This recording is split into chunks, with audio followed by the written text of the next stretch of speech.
Durante décadas, la Unión Soviética ha sido el gran monstruo que amenazaba la humanidad, la libertad y la democracia. ¿Sabes cuál? La Unión Soviética. La Unión Soviética. ¡Qué La miedo! Unión Soviética. Actualmente, la prueba palpable del fracaso del socialismo. Vuestro modelo crea pobreza. Te lo dije en su... Sí, crea pobreza. El único intento que había en la historia humana, desgraciadamente, de igualdad, lo hicieron los comunistas, ¿no? En los países del este. Y fue un desastre. Pobreza y pobreza. Lo creasteis en la Unión Soviética. Pero si tan mal fue con el socialismo, ¿por qué la mayoría de los que lo vivieron quieren que vuelva? Y es verdad que se fueron, pero no se cuenta la segunda parte. La segunda parte, que en la Alemania del Este, en el Berlín actual, siguen votando a los antiguos comunistas.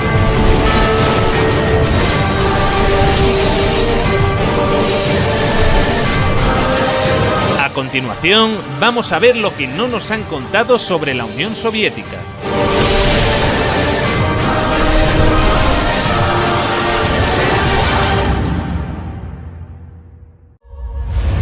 Esta es la evolución del PIB ruso en los últimos años del régimen zarista, prácticamente estancado hasta que se produce el origen de la Unión Soviética. Lo primero que harán será una reforma agraria que otorga a los campesinos propiedad sobre la tierra. Luego, los primeros años de socialismo, como consecuencia de la Primera Guerra Mundial y la Guerra Civil, fueron complicados. En 1921 se creará el Gosplan, el Centro de Planificación. Será un primer plan basado en la electrificación del país, necesario para desarrollar toda una serie de infraestructuras en un país en el que casi no había nada. Esto es lo que sucede con el PIB soviético cuando se inicia el Gosplan. Lo que muestra que la manera en la que los soviéticos habían organizado la economía no era un fracaso para nada. Hasta 1970, el crecimiento era alto. A partir de entonces, entre 1970 y 1980, el crecimiento era menor. Y el crecimiento del bloque blanco algo mayor. Los mecanismos de bloqueo aparecen en esa época.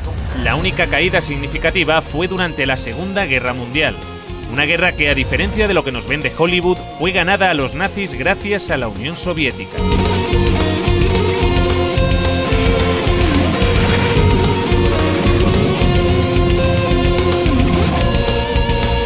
Stalingrado fue la primera gran victoria del ejército soviético. El triunfo del Volga es como un faro, el punto de inflexión de la Segunda Guerra Mundial. Solo en Stalingrado murieron más nazis que en todo el frente occidental junto. Europa y la URSS habían quedado devastadas tras la guerra. Elaboraron lo que más tarde se convertiría en el Programa de Recuperación Europea, que lograría levantar nuevamente a la Europa occidental. Europa necesitó que los Estados Unidos inyectaran cantidades ingentes de dinero para relanzar su economía. La Unión Soviética no. La URSS se desarrollaba más rápido que los países avanzados. No muchos países lograron cifras de desarrollo igual de rápidas. Algunos países de Asia del Este, tras la Segunda Guerra Mundial, lograron altos niveles de desarrollo, pero en la época era inigualable. En el año 1963, Rusia había pasado de un sistema monárquico con una economía agrícola atrasada a multiplicar por 52 su volumen industrial gracias a la economía planificada. La primera vez en la historia que un país alcanza tales cotas de desarrollo sin esclavizar o robar los recursos naturales de países subdesarrollados como hace Occidente. Y la calidad de su industria a menudo superaba a la occidental. En la antigua Alemania del Este, la economía comunista más eficiente, las normas estipulaban que las neveras y las lavadoras debían funcionar durante 25 años. Compré esta nevera en Alemania del Este en 1985. Tiene por lo menos 24 años. Nunca he tenido que cambiar la bombilla. Tiene casi 25 años. En 1981, una fábrica de Berlín Este empezó a producir una bombilla de larga duración. Los responsables de la fábrica presentaron la nueva bombilla en una feria internacional en busca de compradores occidentales. Cuando los fabricantes de Alemania del Este presentaron estas bombillas de larga vida en la Feria de Hannover de 1981, sus colegas del oeste dijeron: os quedaréis sin trabajo. Los ingenieros de Alemania del Este dijeron: no, al contrario. Conservaremos nuestros trabajos si ahorramos recursos y no malgastamos tungsteno. Los occidentales rechazaron la bombilla. En 1989 cayó el muro de Berlín. La fábrica cerró y la bombilla de larga duración dejó de producirse. El socialismo logró también mejorar de manera notable la calidad de vida de los ciudadanos. La vida de los soviéticos mejora en muchas cosas: la educación, la salud, el trabajo, pero a cambio la gente paga un precio muy alto. Desde Moscú, los dirigentes del Partido Comunista gobiernan con mano de hierro los diferentes pueblos y naciones que forman la Unión Soviética. Junto a los errores y a veces horrores, los rusos comieron por primera vez con los comunistas. Tuvieron educación con los comunistas. Tuvieron sanidad con los comunistas. La esperanza de vida subió de 40 a 70 años en 4 décadas y la mortalidad infantil se redujo en casi un 90%.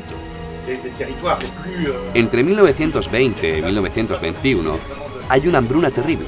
La guerra destruye la agricultura y además la guerra se da en los territorios más fértiles. La economía planificada también logró resolver esto, tanto que el promedio de estatura aumentó, consecuencia de las mejoras en la alimentación tras la Segunda Guerra Mundial. Esta gráfica muestra los niveles de ingesta calórica per cápita en Europa y los Estados Unidos. Aquí abajo, España. Por encima de todos, la Unión Soviética.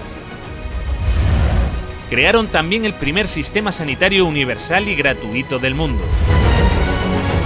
Los servicios sanitarios actuales de la URSS son el resultado de 40 años de evolución, experiencias e investigaciones. Forman un sistema unificado que se extiende a todas las disciplinas sanitarias y cuyas ramificaciones alcanzan a todos los centros de población que constituyen las 15 repúblicas de la Unión, llegando hasta las más pequeñas y remotas aldeas y zonas agrícolas.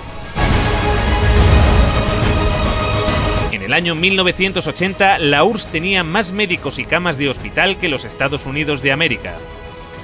También crearon el primer sistema educativo universal y gratuito en el que se incluía la universidad. Todo el material escolar lo proporcionaba el Estado. En los años 70, la URSS tenía 5 veces más ingenieros titulados que los Estados Unidos. Y mientras los Estados Unidos pasaban la Gran Depresión con un 23% de paro, la Unión Soviética alcanzaba la plena ocupación. Sus oficinas de desempleo permanecieron cerradas hasta el año 88. Y las condiciones laborales no estaban nada mal. Con la Constitución Soviética de 1936 se estableció la jornada laboral de 7 horas, pudiendo verse reducida a 6 o incluso a 4 para las profesiones más duras. La jubilación era a los 60. Para los trabajos más duros podía llegar a adelantarse a los 50. Solo hacían falta 20 años cotizados para cobrar la pensión completa. Los sueldos se cobraban al 100% durante las bajas por enfermedad, y también tenías derecho a bajas si tus hijos se ponían enfermos. La baja por maternidad duraba 1 año. De hecho, fue el país que consiguió las mayores cotas de igualdad entre hombres y mujeres. Antes, en la RDA de su juventud, la mujer era igual que el hombre, y a veces incluso superior. 9 de 10 trabajaban, había guarderías para sus hijos y tenían tiempo de ocio.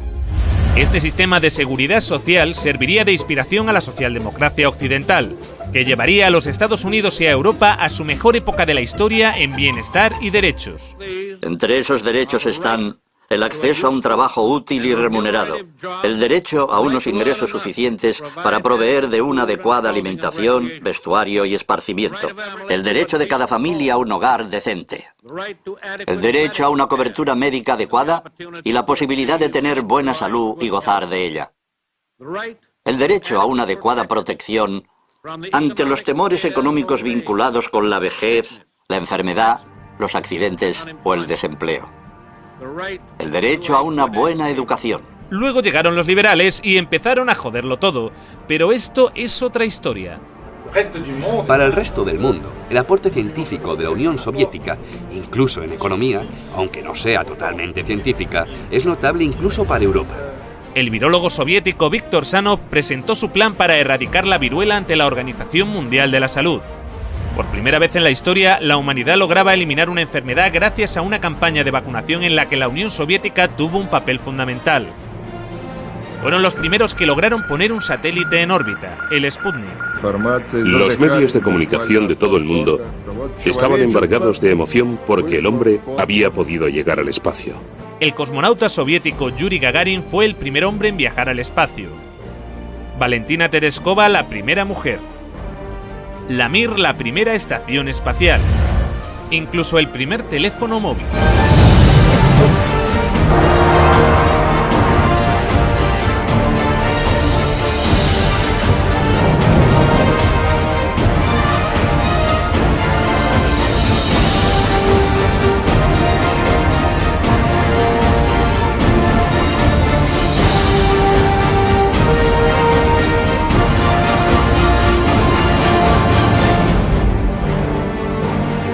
El acceso a los coches era difícil, pero el transporte público era gratuito y amplio. La red ferroviaria llegó a ser de las más grandes y desarrolladas del mundo. Nos enfrentamos al recorrido ferroviario más largo del mundo, el Transiberiano.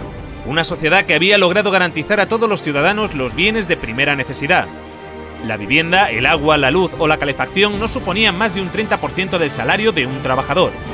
Y si no podías permitirte una vivienda, el Estado te la regalaba. En la década de los 60 surgieron bloques de apartamentos en todas las ciudades soviéticas. Claro que estábamos contentos. Esperábamos esos apartamentos como el que espera a que el pastel salga del horno. Estábamos hartos de vivir con otras familias. Cuando nos mudamos nos pareció un paraíso. Vivimos aquí desde entonces y está muy bien. En Occidente, el socialismo causaba un enorme rechazo, entre otras cosas porque al no emitir casi deuda externa, los acreedores del FMI perdían una gran oportunidad de beneficiarse de la riqueza soviética.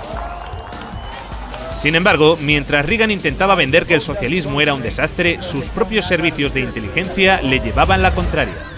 En diciembre, un estudio de la CIA indicó que la URSS experimentó un crecimiento económico continuo y una mejoría en el nivel de vida de su población durante los últimos 30 años. Estos son 3 perros, uno americano, uno polaco y uno ruso. Están de visita, ahí el perro americano les explica cómo funcionan las cosas en este país. Y les dice, si ladráis lo suficiente, alguien vendrá y os dará algo de carne. Y el perro polaco pregunta, ¿qué es la carne? El perro ruso pregunta, ¿qué es ladrar? La habilidad de la economía soviética para mantener su viabilidad ante la ausencia de importaciones es mucho mayor que la de la mayoría y posiblemente todas de las economías de otros países industrializados, asegura la CIA en su informe. Pero la aventura socialista llegaría a su fin.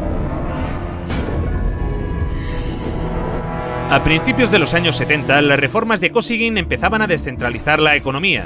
Esto produjo que la economía se empezara a ralentizar. 15 años más tarde, Gorbachev, para arreglarlo, decide empezar a liberalizar más el mercado. En 1985, Gorbachev llega al poder y lanza la perestroika. Como él mismo decía, su intención era un socialismo a la sueca. Pero en lugar de relanzar la economía, lo empeoró más. En el año 89, el PIB de la URSS caía por primera vez en décadas. En marzo de 1991 se hizo un referéndum preguntando por la continuidad de la Unión Soviética.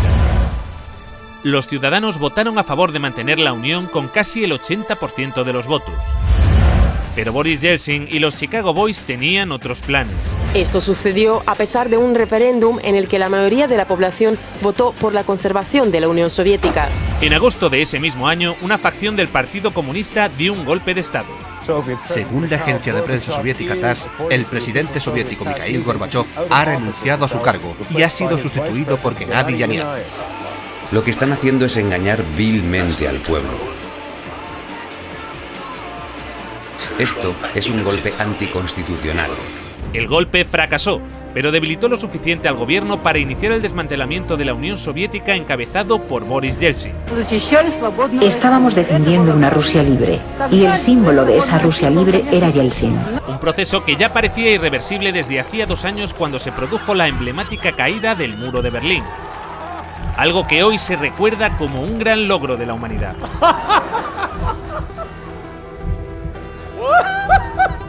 aunque poco se habló de lo que sucedió después. El libre mercado llegó a Rusia y con él el caos. Se vendieron empresas estatales a precio de saldo. Gracias a la terapia de shock de Yeltsin, en 1992 los rusos consumían un 40% menos que en 1991. Un tercio de la población había caído en la pobreza y la gente tardaba meses en cobrar su sueldo. Con las medidas liberales llevadas a cabo por Boris Yeltsin, el PIB de Rusia experimentó una caída en picado durante los 8 años siguientes. La corrupción era generalizada y el crimen organizado se disparó. Moscú se convirtió en el nuevo salvaje oeste. Eso sí, han construido unos rascacielos de puta madre en Moscú. Se pusieron a la venta más industrias estatales, y así nació una nueva clase de empresarios multimillonarios con influencia política, los oligarcas. En 1998, el 80% de las granjas rusas estaba en quiebra y 70.000 fábricas estatales habían cerrado. Crea pobreza, pobreza y pobreza. En 8 años, el número de pobres había aumentado en 72 millones, mientras Moscú pasaba a ser la ciudad del mundo con más multimillonarios. La pobreza se disparó también en los países miembros y satélites de la URSS. La antigua RDA fue una de las regiones que salió mejor paradas, pero también experimentó algunos retrocesos, especialmente en los derechos de las mujeres. Mujeres de la RFA piden que se apliquen las leyes que protegen a las mujeres en la RDA. Una época cómoda que termina con la caída del muro en noviembre de 1989. Sí que hay un Día Internacional de la Mujer, pero ya no se celebra de la misma manera. A las mujeres ya no se las homenajea como antes. Un retroceso que en ocasiones llegó a tener consecuencias trágicas. Miles de mujeres de la ex RDA se hacen esterilizar por temor a perder el empleo. Las regiones que están más al sureste de Europa o las próximas al Cáucaso pasaron a convertirse en países cuasi tercermundistas. La desintegración de la Unión Soviética ocasionó el colapso de la seguridad social de la que gozaban antes las personas mayores. Numerosos ancianos viven hoy en la pobreza. La venta de riñones por dinero fue la única opción que la mayoría de ellos tenía para poder mantener a sus familias. Es difícil conseguir un empleo en las regiones de Moldavia. He escuchado que un riñón vale $95.000, o cerca de 100.000. Nos engañaron. Sé que no debí viajar a Turquía, pero necesitaba el dinero. Ahora ese dinero ha arruinado mi salud. Desde entonces, los latentes conflictos interétnicos que persistían en varias repúblicas de la URSS se intensificaron y desataron choques armados. Según diferentes datos, estos enfrentamientos se cobraron las vidas de decenas de miles de personas. Millones tuvieron que refugiarse. En Rumanía, ahora es habitual ver a niños viviendo en la indigencia en las calles de Bucarest. Y aunque los acreedores occidentales del FMI se beneficiaron enormemente de que en países como este se disparase la deuda externa, el grueso de la ciudadanía en Europa tampoco fue a mejor. En Europa hay 123 millones de pobres, pero los milmillonarios han continuado creciendo. Por alguna razón, desde la caída del muro de Berlín, en Europa no hemos parado de perder derechos y calidad de vida. Esa gran amenaza que se llamaba el comunismo y que estaba allí, obligó a los conservadores de aquí a tomar una serie de medidas. Dijeron, o les damos escuela y les damos sanidad y algo más, o aquellos del otro lado nos van a comer el turrón. Cuando cayó el telón de acero, esta amenaza desapareció.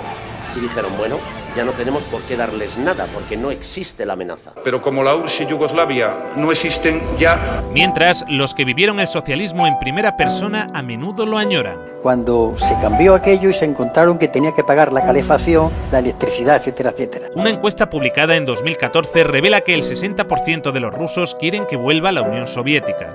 Y es verdad que se fueron, porque tenían enfrente un escaparate, pero no se cuenta la segunda parte. La segunda parte que en la Alemania del Este, en el Berlín actual, siguen votando a los antiguos comunistas. En las elecciones federales de Alemania, el nuevo Partido Socialista Unificado de la antigua RDA gana en los distritos de Berlín que pertenecían a la zona soviética. De hecho, se habla sobre todo con nuestros abuelos. Ellos nos cuentan lo que vivieron. Y en general lo hacen de forma positiva. En esa época había menos gente muy rica y todos los demás eran iguales. La riqueza se distribuía de manera equitativa. Había una justicia social. No es como hoy en día, que hay familias con menos recursos cuyos hijos no tienen grandes oportunidades. En Asia Central, esta añoranza es aún mayor. ¿Qué opinas de tu actual generación? Nos hemos quedado huérfanos. Los países se separaron y nos perdimos. Quizá en 20 años hayan desaparecido. Creo que las cosas iban mejor antes, en la Unión Soviética. En el mejor de los casos, solo unos 600 aldeanos aún viven aquí. Pero cuando Kirguistán formaba parte de la Unión Soviética, la gente de todas partes de la República deseaba venir a este lugar. Todo funcionaba. Las fábricas, las plantas. Las personas vivían de manera igualitaria. Al comparar, yo elegiría el estado en el que vivía cuando tenía 7 años. Con la llegada de Putin al poder, la economía empezó a recuperarse. Se redujo la pobreza y la criminalidad. Pero los niveles de bienestar jamás regresaron. La desigualdad sigue en los niveles de la época de Yeltsin. La tasa de mortalidad en Rusia aún está muy por encima de los niveles de la era soviética. Y esto es en parte debido al deterioro del sistema sanitario, que ahora es de pago. No tuve que pagar por la escuela y la universidad, pero recibíamos una buena educación. Nos curaban de forma gratuita. En julio de 2010 murió de cáncer, mi prima. No pudo encontrar 30.000 rublos para una operación. Estuvo acostada varios meses. Las dolorosas inyecciones también las tuvo que pagar. De manera que sí, todo un logro la caída del comunismo. Un logro de la hostia. En el próximo episodio... Pablo Iglesias y Eduardo Inda revelan nuevos e inquietantes datos sobre la figura de Stalin. Sin interrumpir, Pantuflo, sin interrumpir. Vamos a dejarlo de Pantuflo. Eso es una táctica estalinista. Vamos, por favor, a mantener el respeto. Habitual Adelante, Pablo, por favor, luego Eduardo. Pido perdón por utilizar una táctica estalinista. Como todo el mundo sabe, Stalin recomendó llamar Pantuflo a los interlocutores. Y cuando estéis en Stalingrado, luchando contra las tropas nazis, recordad esto. Tenéis que llamarlos a todos Pantuflo.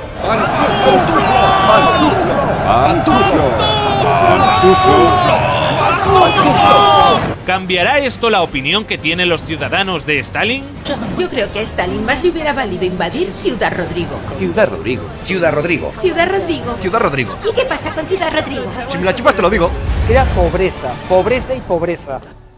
No hay que olvidar que según el país que promueve golpes de Estado en América Latina y que financia y arma a yihadistas en Oriente Próximo, la URSS no era una democracia. Así que suscríbete.